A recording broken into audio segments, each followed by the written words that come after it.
Gracias aquí en el estudio, gracias allá en casita por continuar con nosotros abordando este tema interesante, triste, polémico, de todo. Abarca de todo lo que es la drogadicción. Antes de irnos a corte, quedó en el aire la pregunta, ¿con qué drogas inician los chavos en Latinoamérica, México y Latinoamérica? ¿Con qué empiezan? Mira, va a depender mucho, y aquí es así en México, del nivel económico y cultural. Ahora, ¿qué pasa? Que las drogas ya están accesibles a todo el mundo, ¿no? Ya son muy baratas, son drogas mal hechas. ¿Por qué? Porque para hacerlas más baratas les ponen cualquier lo que sea. Porquería. Según la medicina legista, ¿hay alguna droga que tengan identificada en particular como la más común en gente joven? En gente joven iniciamos con marihuana. Con marihuana. O inician con marihuana. Y de ahí, obviamente, pues, ya teniendo contacto con el distribuidor, pues ya empiezan a tener más contacto desde el solvente, que es fácil acceso a cualquier persona y es económico, así como cocaína, heroína o alguna otra droga. Y es importante lo que decían en el bloque anterior. Las drogas ya sale hasta en el internet lo que podemos fabricar. En casa. En casa. Eso es terrible. Las drogas son malas. Una vez yo tuve la oportunidad de trabajar con unos chavitos de la calle y había unas psicólogas que yo creo que estaban mal preparadas porque también hay veces a regaños no los vas a sacar del problema, ¿no? Entonces los querían culpar y les decía, es que si no hubieras empezado estos chavitos tenían problemas de inhalación con Resistol y la respuesta de todos fue, pues es que con eso se me quita el hambre. O sea, a mí me partió el corazón, me quedé mudo. ¿Cómo le vas a decir a un chavito drogadicto si él te está diciendo, es que al inhalar Resistol se me quita el hambre? No tengo que comer, con eso me quita el hambre y el frío. Son niños que viven prácticamente en las cloacas de las ciudades grandes y en las calles. Yo creo que valdría la pena, hablando un poquito de eso, ¿no? Es bien importante el amor que se le da a una persona enferma con una adicción. No, y entender amor, por qué inició, ¿no? Y respeto. Porque yo creo que nadie inicia, ay, me quiero hacer adicto para esclavizarme el resto de mi vida a eso. O sea, hay que analizar por qué los llevó a este problema. ¿Querías decir algo, Sí, Tocayo? y es tan cruel el por qué inician. Y les voy a comentar una historia. En alguna ocasión, cuando trabajaba como médico legal, llegó un niño menor, 5 años, había sido violado por otro menor. Y cuando llega el otro menor, el supuesto violador, el presunto, le pregunto, ¿y por qué lo violaste? Todavía estigmatizándolo y regañándolo. Y me dice, pues es que estaba solo y necesitaba cariño. Entonces yo le pregunto, entonces si tú necesitas cariño y tú estás solo, yo te violo. Y me dice, sí, pues así me hicieron a mí. ¿Qué le digo? Y es cuando tú me dices ahorita, sí, todos estamos pensando en las drogas, todos estamos pensando en por qué se hizo drogadicto, pero ¿qué los está orillando a ello? ¿Nosotros somos los culpables para eso?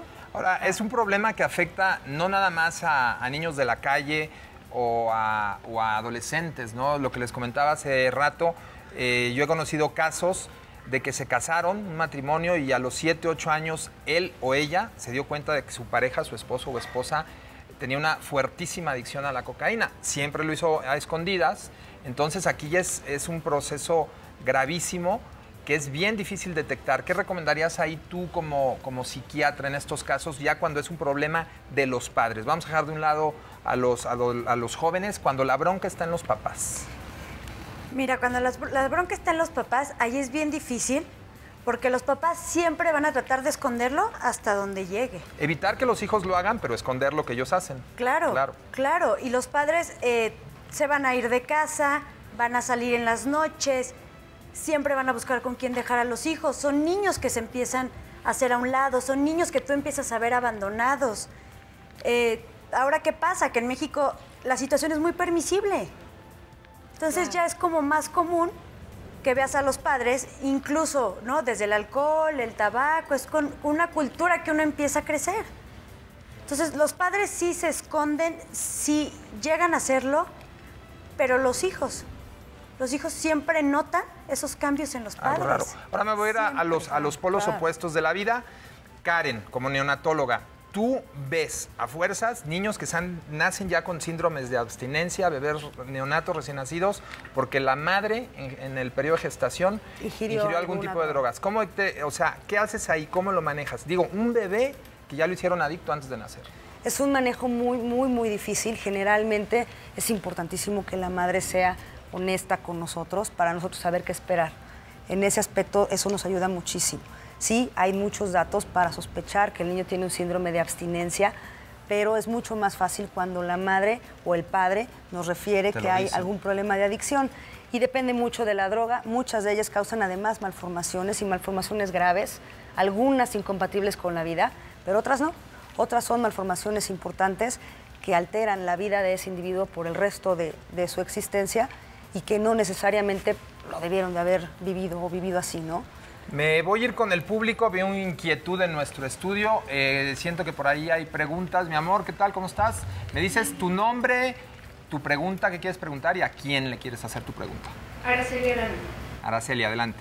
¿Cuándo es ilegal portar alguna droga? Yo creo que Lalo. Ok. Mira, desafortunadamente portar una droga desde el momento en que la portemos es ilegal, porque no son permitidas. Ahora, ¿qué cantidad puedo traer para que no tenga un procedimiento legal? Hablemos de cocaína, 1 gramo de cocaína máximo. Y eso me está hablando de mi consumo inmediato personal.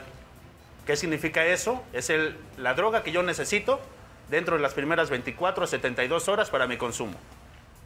A ver, ¿eso es legal? Yo tengo entendido, por ejemplo, en Estados Unidos, si te agarran con el típico llamado el churrito de marihuana, y dices, es para mi consumo personal, no hay bronca, te dejan ir. Tienes que demostrarlo.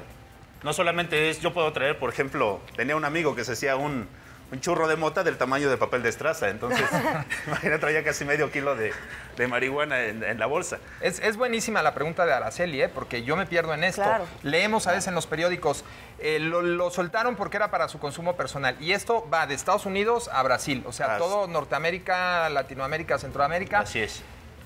Más o menos, ¿qué es legal y qué no es legal? 1 gramo de cocaína, 1 gramo de marihuana, eso es lo legal. Eso es lo legal, que no te metes en ningún problema si Así lo traes. es, que en ese momento lo pueden dejar libre los elementos de policía que lo pudiera detener. Ahora, en términos legales, perdón que te interrumpa, porque esto es bien importante. Si a mí me agarran en la calle con 1 gramo, un churrito de mota, que así se le llama, o 1 gramo de marihuana, ¿por ley no me pueden detener o sí me pueden detener? Sí, claro, es una droga. Entonces sí me es pueden ilegal. Por lo tanto, tiene derecho a detenerte y a llevarte a un procedimiento. Pero me estás diciendo que es legal. Está legal siempre y cuando demuestres la cantidad que tienes.